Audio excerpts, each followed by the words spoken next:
if I had one core message to tell any person, I only had 2 seconds to tell them. Number one is you have options that you don't know about, and you have the power to heal yourself.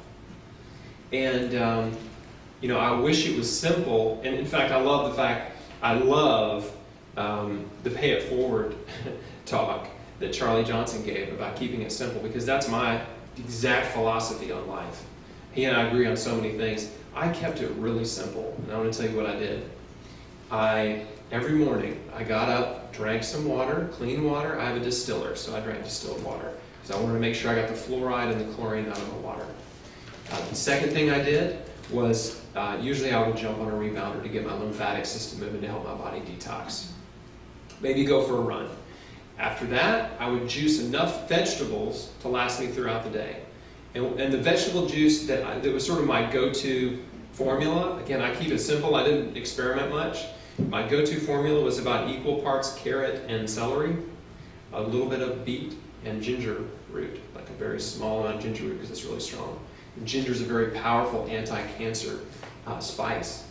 And so I would choose this massive amount of vegetables every morning and then store it in the fridge and drink it throughout the day. For lunch, I had a giant salad. And I'm not talking about lettuce, I'm talking about broccoli, cauliflower, red, yellow, green peppers, red onions, mushrooms, sprouts, nuts. I mean, pretty much I basically wanted to eat every vegetable every day, right?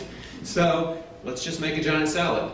And then I used a salad dressing that was olive oil and apple cider vinegar, and then I topped it with the 4 most popular, well-known cancer-fighting spices, which is garlic, cayenne pepper, oregano, and turmeric. And it's the most delicious concoction you've ever had. I promise you, it's so good. And then I would use some kind of, people think of salad as just like a bowl of lettuce. I would use a little bit of spinach or some kale or something, but basically it was more of like a bowl full of vegetables than it was actual salad.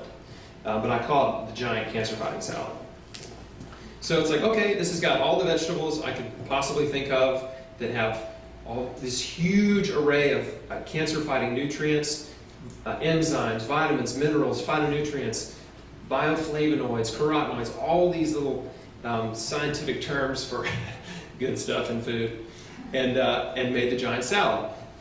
Mid-afternoon, I would drink a coconut fruit smoothie, so I wanted to get antioxidants and berries in my diet, so I'd get a young coconut, cut it open, put it in the blender, and then scoop out the meat, blend it up, make the coconut milk, and then put 2 scoops of berries in it and a banana. Okay, so that was mid-afternoon. Dinner, another giant salad. It sounds way too easy, it sounds simple, how could that possibly do anything? But yet it did. Because I was overdosing on nutrition. See, that's the thing. OD on nutrition. Chemotherapy, hey, that's always a last resort. And that was my attitude. It's like, look, let me just try everything I can do first. I know I can make some major changes in my life, and maybe it'll work. And my approach logically, your mental attitude has a lot to do with it. I had a will to live. Some people don't have the will to live, and maybe some of you know somebody with cancer that you've tried to help, and it's just like they just shut down emotionally, and you can't seem to motivate them to do anything. And an easy example is somebody with cancer and they won't stop smoking. It's like, come on, you gotta stop smoking, So I had a will to live, and I instituted this plan, and it was so simple.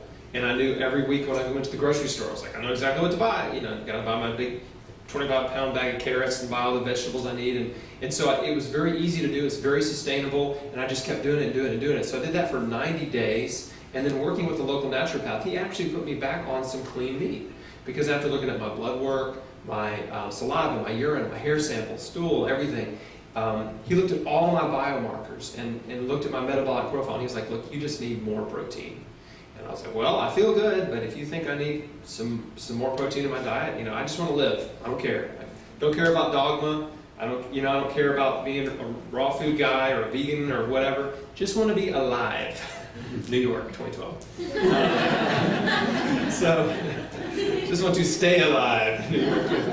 So anyway, So yeah, so we put some clean meat back in my diet a few times a week. This was where it started, with some like organic free-range lamb and wild-caught Alaskan salmon and grass-fed beef, and that really helped me maintain my weight, and we really started to see my blood work improve and things. So I think some people get caught up in it. There has to be one approach to fix cancer, and I talk to people all the time that are like, well, I've been doing raw foods for months and months and I'm not getting any better. I'm like, well, maybe you might need a little protein. You know, there's just different little components that people need, and again, it makes it a little complicated because there's not one perfect solution.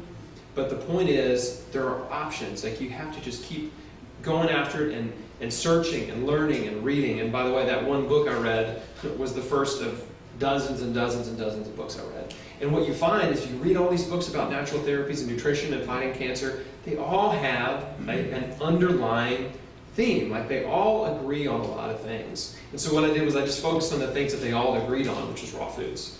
That's a big one. And then you're reading about all these supplements. There's hundreds of supplements out there. I'm like, what about this one? What about that? I'm like, this sounds good. So I just took everything I could find and afford. Any supplement that might boost my immune system or help me detox or something, I was like, yeah, I'll take it. You know, it's all natural, cool. You know, it's non-toxic, all natural, whatever. I'll take it. Judy Seeger mentioned hydrotherapy. I got in the shower and froze, and then turned it on hot, and did all that stuff. I basically, again, was sort of like a human guinea pig, and I think it makes it more complicated, because I wish I could say I did this one thing, I drank this one tea, and then the cancer went away. But I did everything. I drank every tea I could find. I did all the diet, and then I made sure I dealt with any negative emotions and anything, just my mental attitude and emotions that might be in the way, might be causing my body stress and hampering my immune system. So I did everything I could find, which, what are you going to do? You just got to do it all. Anything you can find and think of and try, be open to it. And I and along the way, my constant prayer was that, God, just lead me in the path of healing. And just lead me wherever it ends up.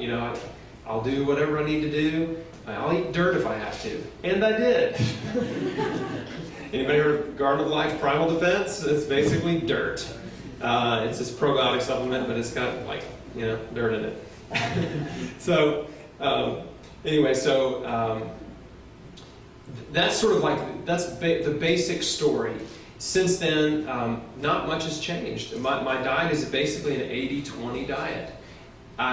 The standard American diet is basically 95-5. 95% of it's garbage, and about 5% of it's healthy. And so what I've tried to do is flip that and make just a real simple 80-20. 80% of what I eat is super healthy, and the other 20% I have some leeway. So if I'm traveling, if I'm going out to eat with family or friends, then there's some leeway there. And it's not about enforcing rules on people that they have to follow. And by the way, it's some people can get really so obsessed with controlling every aspect of health, and to the point where it's unhealthy. When you're so obsessed that you're just so rigid and dogmatic, and just in this just fixated on it. They call it orthorexia. It's like an obsession with health to the point of being unhealthy. So the last thing I want to do is put rules on people. But my story is more just the guidelines of, one, hopefully to encourage somebody here, if you know someone that has cancer, or you have cancer, or you have some kind of disease, that you have options. Transforming your diet and exercising are just so huge. I mean, the diet is foundational, supplements are supplemental. I like supplements, I'm kind of a supplement junkie, I'm into them, but ultimately, who knows if any of them help me or not. It's very hard to measure. I still take them, but the diet is critical. I mean, I think in our culture now, we just think, oh, I just eat cheeseburgers or whatever, and I'm just going to take a multivitamin, and I'll be good. That was the way I used to think anyway.